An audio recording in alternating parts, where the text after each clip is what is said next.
मिथिलांचल के दिल दरभंगा में इस वक्त हमारी मौजूदगी है और तमाम खास मेहमान लगातार हमारे साथ में बने हुए हैं और भी सवाल उनसे लेंगे, उनसे जानने की कोशिश करेंगे कि आखिर कौन से मुद्दे हावी रहने वाले हैं। लेकिन आरजेडी से ये समझना भी बेहद जरूरी है। आप लगातार ये कह रहे हैं कि पिछले 20 सालों से जो है समस्याएं तमाम हैं। दरभंगा की मैं बात करूं तो दरभंगा में क्या आप उन समस्याओं को प्रमुखता से उठा नहीं पा रहे हैं जो जनता आपसे कनेक्ट नहीं कर पा रही है? क्योंकि अगर आप 2020 के बाद अब मौजूदा स्थिति को देखें तो आंकड़े आपके साथ में नजर नहीं आते।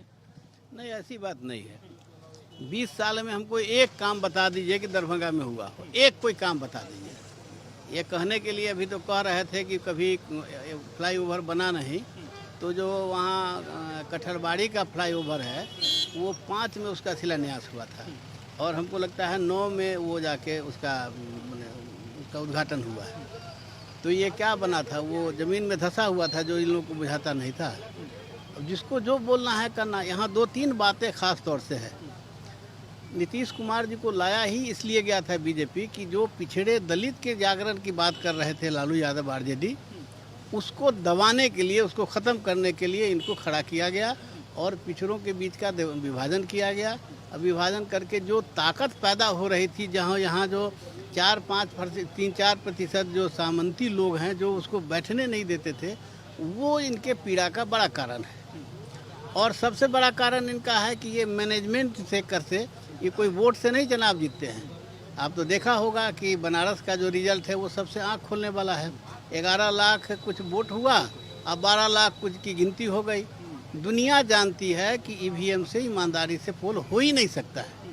और अभी जो ये कहते हैं सुशासन है, तो देखा कि प्रधानमंत्री थे छपरा में और उसी समय गोली चल रही थी, यही इसका सुशासन है। कोई आदमी यहाँ सुरक्षित नहीं है। ये खास तौर से जो चंद लोग हैं उनका कब्जा है यहाँ और प्रशासन उन्हीं के बल पर चलता है। वो जिनको चाहते हैं, वो कोई अच्छे पदाधिकारी यहाँ रह नहीं सकते हैं। वही पदाधिकारी रहेंगे जो इनके आगे पीछे करने वाले हैं। और इतना प्रशासन का गया बीता हाल है कि एसपी की बात दरोगा नहीं सुनता है। मैंने एसपी साहब से कहा था कि साहब आपकी बात तो दरोगा नहीं सुनता है, कैसे लॉ एंड ऑर्डर चलेगा? यहाँ कुछ ऐसा कुछ है नहीं।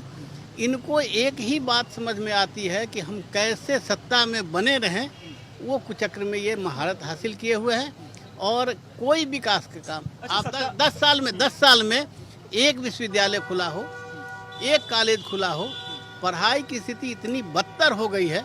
अरे भाई साहब, ये बात सही बात कह रहे थे कि यहाँ एडमिशन कराइए और रिजल्ट लीजिए, पढ़ना नहीं है यहाँ पर।